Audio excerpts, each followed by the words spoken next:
Hello everyone, and happy autumn.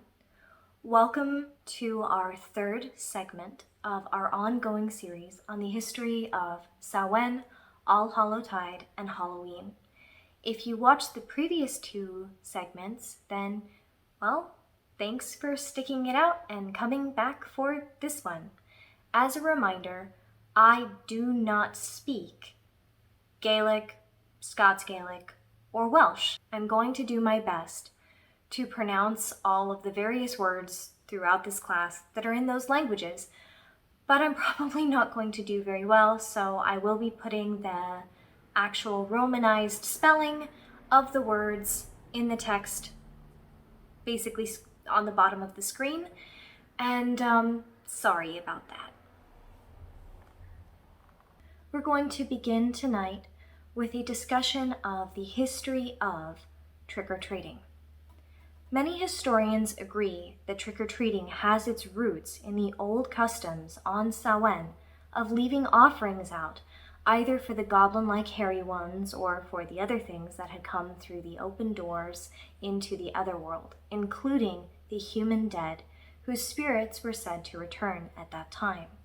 This then developed into a tradition known as souling, which originated in the British Isles during medieval times. The poor would go door to door to beg for food. The poor would be dressed in masks and costumes in order to disguise their identities, either from their neighbors or from the fey spirits and the returned dead. The practice of souling may even have evolved from a tradition whereby people impersonated the Aoshi, or the souls of the dead, and received offerings on their behalf. Impersonating the Aoshi spirits or the souls of the dead was also believed to protect oneself from them. In Ireland, costumes may also have been worn by those who went around before nightfall collecting contributions of those in the community for the Samhain feast, long before the tradition of souling developed. The disguised beggars were known as soulers and would offer prayers to a family's departed loved ones in exchange for soul cakes, little oatcakes or square pieces of bread containing currants, or for apples and nuts. In some areas, they might even receive copper coins. The more gifts they received, the more prayers they would promise to recite in order to expedite the passage of the deceased relatives' souls from purgatory and into heaven. The church approved of and encouraged the practice of souling because it saw it as an effective method of replacing the aforementioned old Samhain custom of leaving food on the doorstep at night to appease the hunger of wandering spirits. This practice then evolved into the 16th century tradition of mumming and guising, which was recorded in parts of Ireland, Scotland, Man, and Wales. Mummers' plays are folk tales performed by troupes of amateur actors, called mummers, as well as called guisers, rhymers, pace-eggers, soulers, tip-tierers, wrenboys, and galoshins. Mumming is sometimes performed in the street, but more usually during visits to houses and pubs. Mumming is most often performed seasonally or annually, often at Christmas, Easter, Halloween, or on All Souls' Day. In Scotland and Ireland, guising, children going from door to door in disguise, is the traditional form of mumming performed on Samhain or Halloween. The guisers are given gifts in the form of food, coins, or apples and nuts for the Halloween party. In more recent times, this has become chocolate or candy. In the West Mid-Scots dialect, guising is called galoshins. In Scotland and Ireland, the children are only supposed to receive treats if they perform a party trick for the households they go to, hence the celebration being considered a kind of mumming.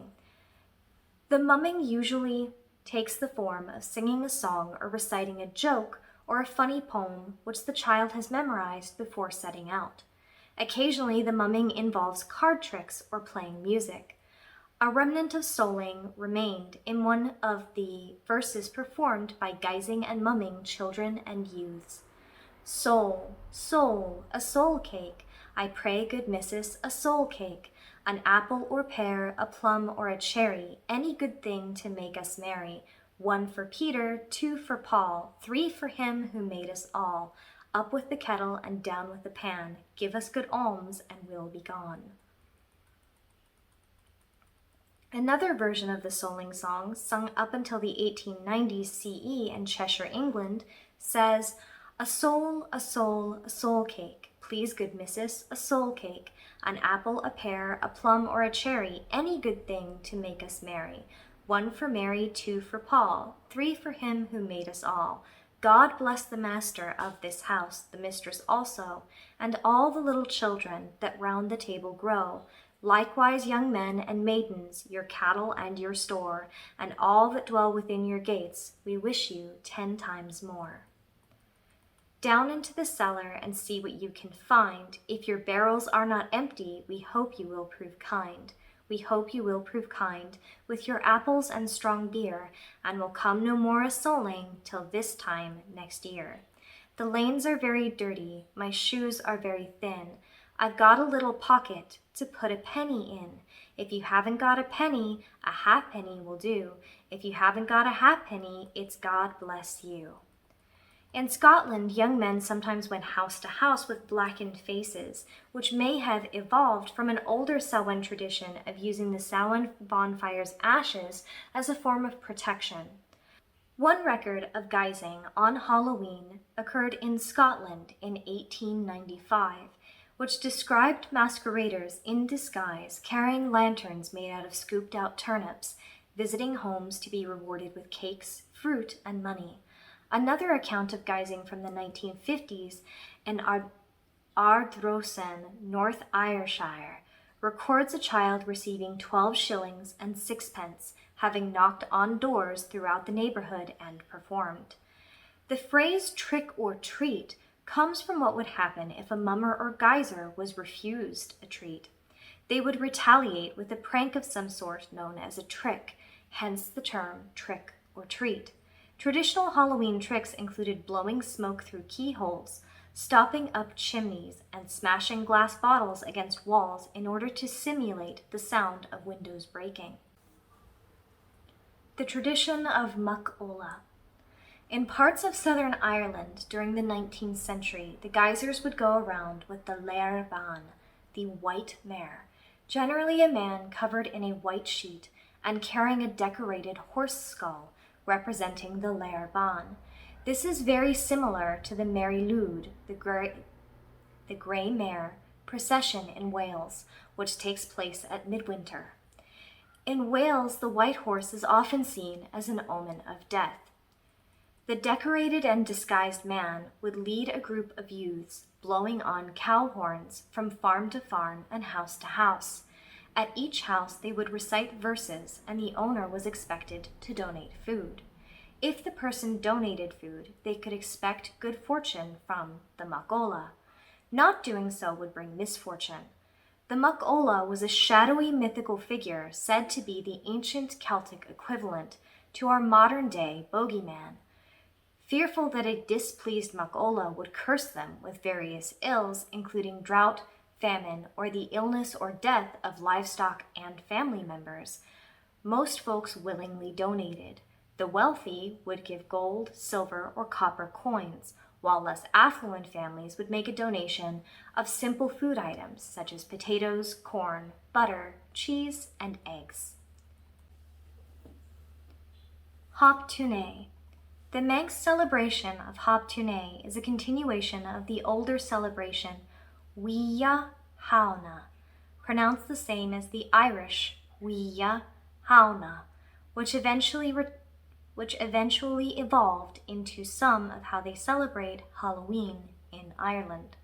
Many of the traditions, including the modern name of the holiday, center around Hoptu-nay songs. These songs include the rhyme of Hoptu-nay, which has no linguistic meaning, and many of the verses include descriptions of cutting and sharing around various parts of the body. Traditionally, these songs are sung around the houses in the area, similar to caroling. In practice, they are generally sung to the houses of the wealthy, and gifts are given to those who come singing. In modern times, children will go from house to house and be given candy or money.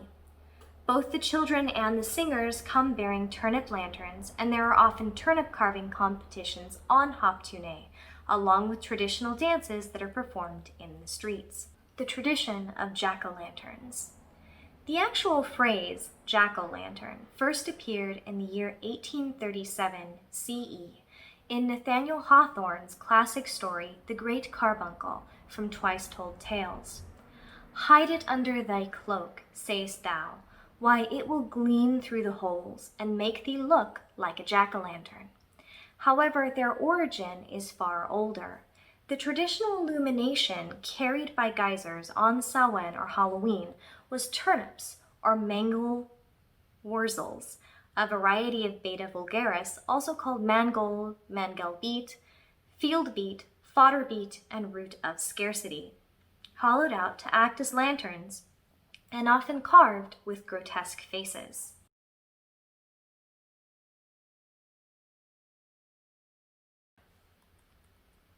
The legend of Jack of the Lantern. Our modern concept of Lantern Jack comes from the old Irish folk legend of Stingy Jack. There are a wide range of versions of the story in circulation, but all of them bear a few common features. A man named Jack is barred from heaven. This is either because he has lived a life that would properly have earned him a place in hell, or, in some versions, because although he is a good and righteous man, he has had dealings with the devil. However, in his life, Jack had, in some fashion, tricked the devil into a situation where he has the devil in his power. Different versions have him trapping him up a tree with the sign of a cross, in his wallet in the shape of a coin with a silver cross, trapping him with a previous angelic blessing, defeating him at cards, and many, many more. In exchange for releasing the devil, Jack received a promise that he would never be admitted in hell. Upon dying and left unable to enter either heaven or hell, Jack is bound to wander the earth with a lantern in order to light his way until the day of judgment. In some versions of the story, the lantern is lit by a coal from hell. In variations where Jack is a blacksmith, he tends to fashion the lantern himself. In other cases, it is typically made of a carved turnip and may be cited as the source for the traditional Samhain decoration. Jack is blamed for the light of the will-o'-wisps that are ubiquitous in Irish bogs, with different tellers claiming that he either seeks to guide lost travelers through safely, or that he seeks to drown the unwary out of his bitterness. Ways to surely be rid of him include following through to the end, though the end may be unfortunate, or turning a garment, such as one's coat, inside out and putting it back on. In the early part of the 20th century, Halloween was called Thump-the-door night on the Isle of Man. Groups of young men would go from house to house on Halloween night, and with their lanterns carved of turnips and beets, or with cabbages, they would bombard the doors of those who had refused to give them money. Hugh Miller describes this in his 1876 CE book, Scenes and Legends of the North of Scotland. Quote, "After nightfall, the young fellows of the town formed themselves into parties of 10 or a dozen, and breaking into the gardens of the graver inhabitants, stole the best and heaviest of their cabbages. Converting these into bludgeons by stripping off the lower leaves, they next scoured the streets and lanes, thumping at every door as they passed, until their uncouth weapons were beaten to pieces. When disarmed in this way, all the parties united into one, and, providing themselves with a cart, drove it before them with the rapidity of a chaise and four through the principal streets. Woe to the inadvertent female whom they encountered." Tradition of Punky Night. In some parts of Somerset, England, a local variation on Halloween is known as Punky Night. It is celebrated every year on the last Thursday in October. After sunset, children carrying punkies, lanterns fashioned from hollowed-out pumpkins, or in earlier times, mangel-wurzels and turnips, parade through the villages, calling out to the houses of the community to collect money. They sing the traditional Punky Night song. It's Punky Night tonight, it's Punky Night tonight. Give us a candle, give us a light. If you don't, you'll get a fright. It's Punky Night tonight, it's Punky Night tonight. Adam and Eve wouldn't believe it's Punky Night tonight. There are some variations of the rhyme which also include these lines. Give me a candle, give me a light. If you don't, you'll get a fright. Or alternatively, give me a candle, give me a light. If you haven't a candle, a penny's all right. This is due to the fact that some Punky Night participants demand candles instead of money. The word punky is an old English name for a lantern and does not come from the word pumpkin, and jack-o'-lanterns for Punky Night may be made of swedes or mangel-wurzels or turnips instead of pumpkins. The word may have evolved from punk, meaning tinder. The custom may originate at a fair which was at one time held at Chisleborough in late October. Men who would come back late from the fair would often need candles as lights to guide them home. It may also derive from farmers who would put out a traditional punky on their gates to ward off evil spirits at that time of year. The tradition of wassailing. The tradition of wassailing falls into two distinct categories, one of which is the house visiting wassail and one of which is the orchard visiting wassail. The house visiting wassail is the practice of people going door to door on celebration nights, singing and offering a drink from the wassail bowl in exchange for gifts. This was commonly done around Christmas time. The practice still exists, but has largely been displaced by caroling. The orchard visiting wassail refers to the ancient custom of visiting orchards in cider-producing regions of Ireland and England and performing the ritual pouring of cider on the roots of a tree and the tying of bread or toast to the tree's branches. These serve as an offering to the spirits of the tree and the orchard. Special songs and verses are also sung and recited, and musical tunes are played to awaken the tree and to scare off any evil spirits that may blight the tree and prevent a good harvest. The ceremonies of each orchard visiting wassail vary from village to village, but they generally have all the same core elements. There is a wassail king and a wassail queen who lead the song and or procession from one orchard to the next. The wassail queen is then lifted up into the bough of the tree, where she places toast soaked in wassail from the clay-in cup, an earthenware cup full of cider, as a gift to the tree spirits and to show the fruits created the previous year.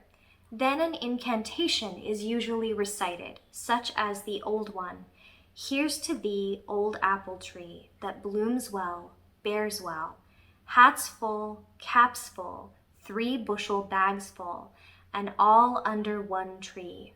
Hurrah, hurrah."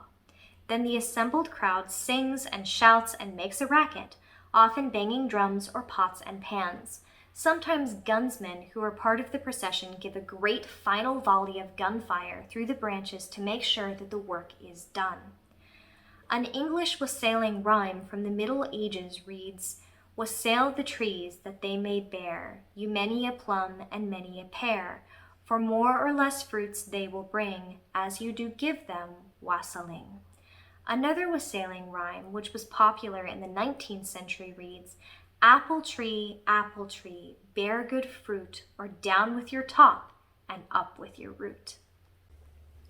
Well, thank you for joining us for this particular class, and if you feel up to doing another one, on the next one we will cover the Victorian Halloween and various Halloween games, including many divinatory ones that have been practiced and are practiced to this day.